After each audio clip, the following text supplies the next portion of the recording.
Hello guys, A day in my life നോക്കിയാലോ. ഞാൻ പഠിക്കുന്ന GC തൃശ്ശൂരാണ്, കെമിക്കൽ എഞ്ചിനീയറിംഗ്. അപ്പോൾ ഇന്ന് ബുധനാഴ്ച രാവിലെ കഴിക്കാൻ ബ്രെഡും ജാമും ബട്ടറും ആയിരുന്നു. രാവിലെ 9 മണിക്കൊരു ഡേ ക്ലാസ്സിൽ പോയി. ഫസ്റ്റത്തെ പീരീഡ് എലക്ടീവ് കോഴ്സ് ആയിരുന്നു, അത് പ്രൊഡക്ഷൻ ഡിപ്പാർട്ട്മെന്റിലാണ്. അങ്ങനെ എലക്ടീവ് കോഴ്സ് ഒക്കെ കഴിഞ്ഞ് ഞാൻ തിരിച്ചെന്റെ കെമിക്കൽ ഡിപ്പാർട്ട്മെന്റിലേക്ക് വന്നു.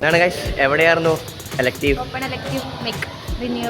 ബാക്കി 2 പീരീഡ് ഞങ്ങൾക്ക് ഡിസൈൻ ഇങ്ങനെ ഒരു വലിയ ബുക്കും ഉണ്ട് എക്സാമിന് കൊണ്ടുപോകാൻ പറ്റിയ. അത് ഡിസൈനുള്ള പീരീഡ് മൊത്തം അങ്ങനെ ചുമന്നുകൊണ്ട് പോകണം. പിന്നെ ഉച്ചയ്ക്ക് തിരിച്ച് ഹോസ്റ്റലിൽ വന്നിട്ട് ഫുഡ് കഴിച്ചു. ഇന്ന് ഫുഡിന് അവിയല്, പപ്പടം, സാമ്പാർ, പിന്നെ പായസം കൂടെ ഉണ്ടായിരുന്നു കേട്ടോ. അങ്ങനെ ഉച്ചയ്ക്ക് ഫുഡൊക്കെ കഴിച്ച് കഴിഞ്ഞ് 1 മണിക്ക് ക്ലാസ്സിൽ പോയി. ഇന്ന് ലാബുണ്ട്, ഉച്ച കഴിഞ്ഞിട്ട് ലാബായിരുന്നു. അങ്ങനെ ലാബൊക്കെ കഴിഞ്ഞിട്ട് ഞങ്ങൾ ചായ കുടിക്കാൻ കോളേജ് ക്യാൻറ്റീനിലേക്ക് വിട്ടു. ചായ കുടിച്ച് കഴിഞ്ഞ് ഞങ്ങൾ കോളേജ് ബസ്സിൽ കയറി തൃശ്ശൂർ ഈസ്റ്റ് ഫോർട്ടിലെത്തി. നാളെ ഒരു ഇന്റർവ്യൂ ഉണ്ട്. അപ്പോൾ അതിന് എനിക്ക് ഷർട്ട് ഞാൻ നേരത്തെ എടുത്തായിരുന്നു, ബട്ട് പാൻറ് എനിക്ക് കിട്ടിയില്ലായിരുന്നു. അപ്പോൾ എനിക്ക് പാൻറ് എടുക്കണം, പിന്നെ അതുപോലെ തന്നെ ഷൂ എടുക്കണമായിരുന്നു. ഫസ്റ്റ് ഞങ്ങൾ കയറിയത് അൺലിമിറ്റഡിലാണ്. ഞാൻ വിചാരിച്ച അവിടെ പാൻറ് ഉണ്ടാവുമെന്നാണ്, പക്ഷെ ഞാൻ ഉദ്ദേശിച്ച കളർ അവിടെ ഇല്ലായിരുന്നു. അത് കഴിഞ്ഞ് ഞങ്ങൾ കുറെ കട ഇങ്ങനെ കയറി ഇറങ്ങി നടന്നു. എവിടെ ഞാൻ ഉദ്ദേശിച്ച കളർ കിട്ടുന്നില്ല. ലാസ്റ്റ് പാൻറ് നോക്കി എടുത്തിട്ട് ഷൂ എടുക്കാന്നുള്ള മൈൻഡായി. പിന്നെ ഷൂ എടുക്കാൻ കടയിൽ കയറി, അവിടുന്ന് ഷൂ എടുത്തു. ലാസ്റ്റ് ഒരു 7:30 ഒക്കെ കഴിഞ്ഞപ്പോൾ വേറെ വഴിയില്ലാണ്ട് ഞാൻ ബ്ലാക്ക് പാൻറ് എടുത്തു. നാളെ ഇന്റർവ്യൂവിന് ഇട്ടുകൊണ്ട് പോകണ്ടേ. എന്നിട്ട് എന്താണ്, പിന്നെ ഞങ്ങൾ ഒരു കടയിൽ കയറി ചായ കുടിച്ചു. നാളത്തെ ഇന്റർവ്യൂവിന്റെ കേസ് എന്താവോ നാളെ അറിയാം. ഗൈസ്, അത്രേ ഉള്ളൂ. അടുത്ത വീഡിയോ കാണാം. Bye bye.